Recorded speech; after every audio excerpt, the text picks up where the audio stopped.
I'm a pastry chef, a business owner, and entrepreneur, caterer, food artist. I'm from Brooklyn, born and raised all my life. It all started long ago. Now, when we get into baking, I was in middle school. My mom is a secretary, she works in a school. She had to go back to school to get more college credits, so she took her credits in baking. She would just bring home so many things, and then I would see it, and then we just started baking at home. She would watch Food Network, I would watch Food Network with her. We would make little donuts, but we would literally take like the, the biscuits in the that we would take it, cut out the middle, and like fry it. And then that would be donuts. And then we would make a little glaze out of like powdered sugar and milk and whatever, maybe a little lemon juice, we were so fancy. Lemon cheesecake was like the first thing I ever made. And then I was mad hyped up. I would like go get the little graham cracker tin, the pre-made crust, make some cream cheese, like stir it up, whatever.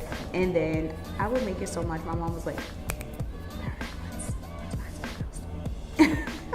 so that was like the first thing. That's still my favorite thing to eat. So then it was time to choose a high school. We found out about Food and Finance High School. So I applied there, and then I applied to like Stuyvesant or whatever, took the test and all that, which failed.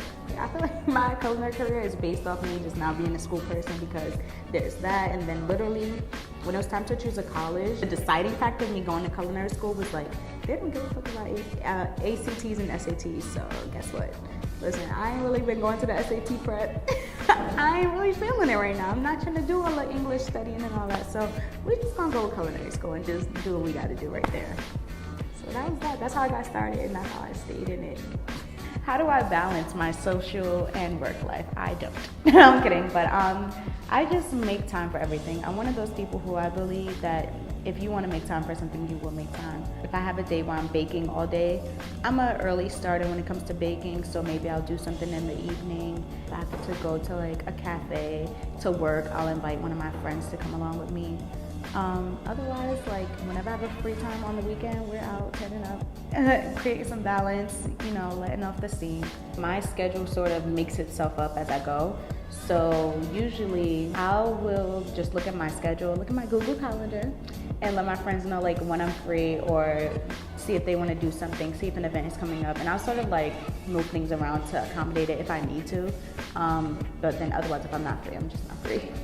Have I ever faced any scrutiny from my parents? There's definitely been times my mom was like, all right, maybe it's time to look for an actual job or like get a daytime job. I think when it comes to just being a Black, creative Black person, period, trying to make a way, we always face that thing where it's like, oh, but the white people, they just straight up invest, and they're just like, go out and do it, blah, blah, blah.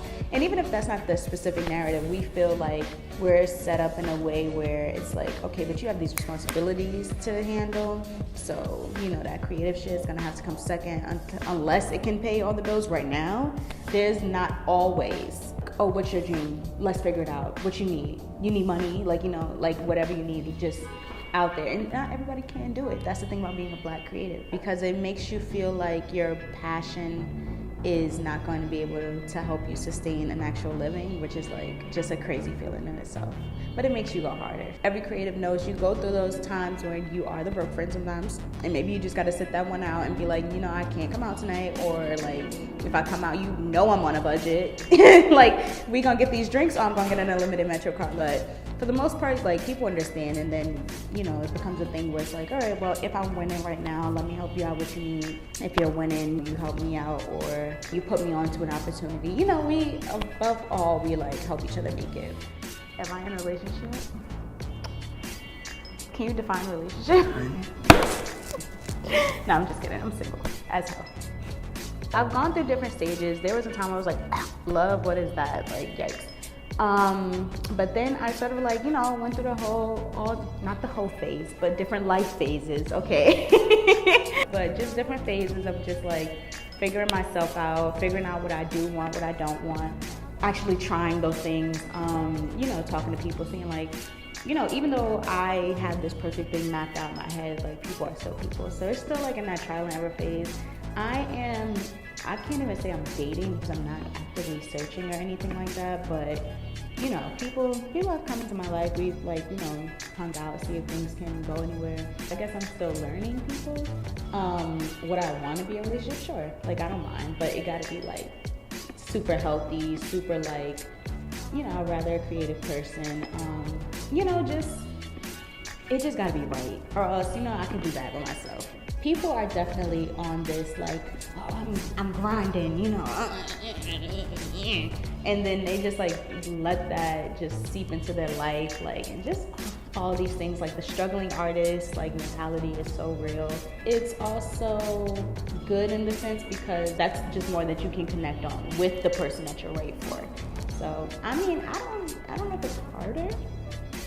But that is like an aspect to it. Like, people are just out here getting to it. By the time I'm 30, I want a storefront.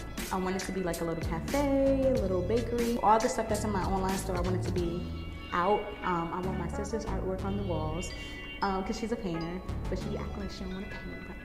I want it to be a space where, like, if I want to have my baking classes there, I can have it in the back. I want it to be a place where I can hold all my own events. I want it to be a place where if I'm closed for the day, like, we're probably closed at 6, 7, but if you want to rent it out from 8 till whenever, you could do that too, so we can make a little extra check, you know? And I want it to be a space where I can own it so that I can get into the real estate world and sort of like invest that way. But I don't mind waiting until 30, you know, have my time to just like live, have my time to just like prepare fully. You don't have to go after every single thing that you think. Find something that is super different. It's gonna really bring something different to the game that you're in. That's what I'm about. That's what I really like.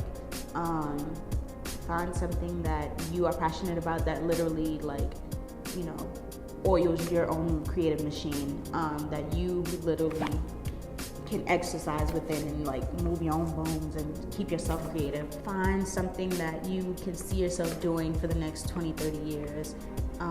Research, you know, build your community, find your community if there is one. Because for me, as a super like artistic pastry chef, like, even though I'm still learning and building my own craft and my own skills, it's like there's not much. It's so hard for me to find a mentor because there's not necessarily someone specific who's doing what I want to do, to the point where I'm just like, please teach me everything, because it's like I'll just learn different things and then put it into my pot, shake it up, and find what I get. But I don't have like any one person to look at for what I'm doing, which is exciting, but it's like very hard. Just give yourself time. Start as early as you can because time is a virtue. Don't be quick to give up. Build your self-awareness. Do not let your entrepreneurship like stop you from learning about yourself, because that's where it starts. That's why I quit my job, because the shit was draining. I was like, I need time for myself to build up. Find something you truly stick with. Find something that's super valuable. Build yourself up so that you can be a resource to your community and everyone else and everybody else in your field. And yeah, just keep going.